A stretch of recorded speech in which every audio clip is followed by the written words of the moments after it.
Hi guys, I hope you're all are doing well. Today we're going to talk about how the Holy Spirit changes our taste buds. So stick around and find out what I mean by this.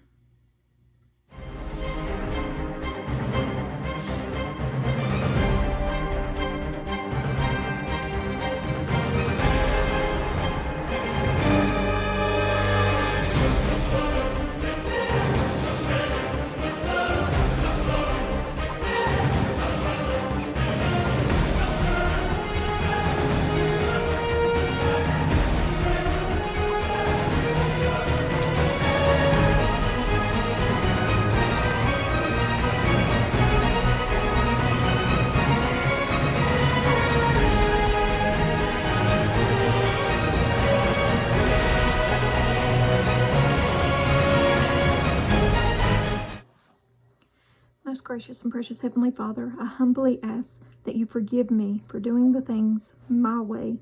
Help me to understand that your ways are better than mine, and to put my complete trust in you so that there is less of me and more of you. In Jesus' holy and precious name, amen.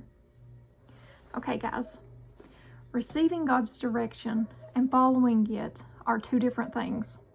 I've often claimed to desire God's direction in my life, but what I really wanted is for Him to bless the path that I've already chosen for myself. How can I follow God's direction if my heart's really not in it? Paul gives you a bit of truth that you need to know.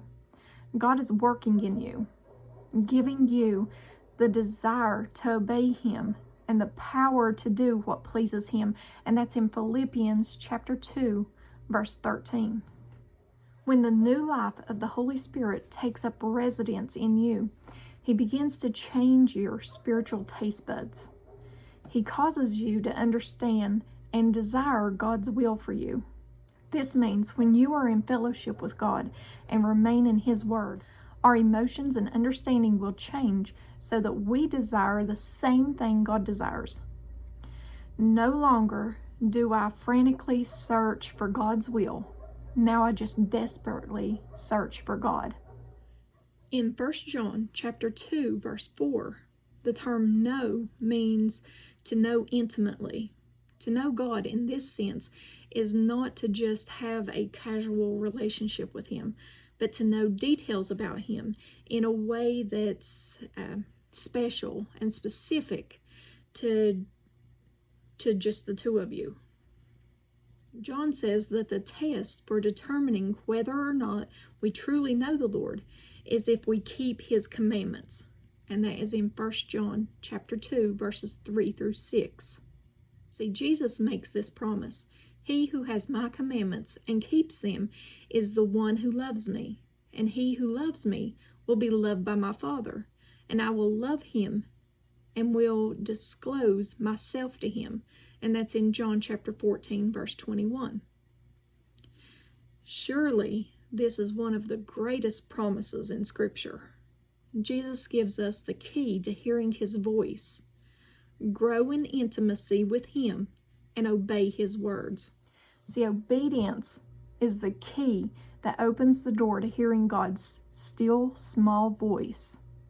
If we want to keep the lines of communication open and flourishing between God and us, we must commit to obey Him. The closer we are to God, the more readily we hear His voice. I'm certain that Satan wants us to miss the importance of intimacy with the Lord. He wants us to be so busy trying to impress God that we miss out on the closeness that He desires. The enemy does this because he knows that an intimate relationship with God is where we experience His presence and power. See, God is too great to be impressed by all our activity. People might be impressed, but God won't be. We bring a smile to His face when we sit at His feet and hear His voice and discover the secrets reserved for His friends. May we respond to the Lord as David did when he said, "My heart has heard you say, 'Come talk with me.' And my heart responds, Lord, I'm coming. And that's in Psalms chapter 27, verse 8. That's what we want. We want to be close to God. We want to draw close to Him. We want to hear His voice. In this, we see that we are to keep His commandments. And that's part of obedience. That's all I have for you all today. Short and sweet, to the point. But I do want to say I love y'all, and give me a thumbs up or thumbs down. As always, I like your input. Subscribe, share my videos if you like them. And I'll see you in the next video, unless I see you in heaven first. Bye, guys.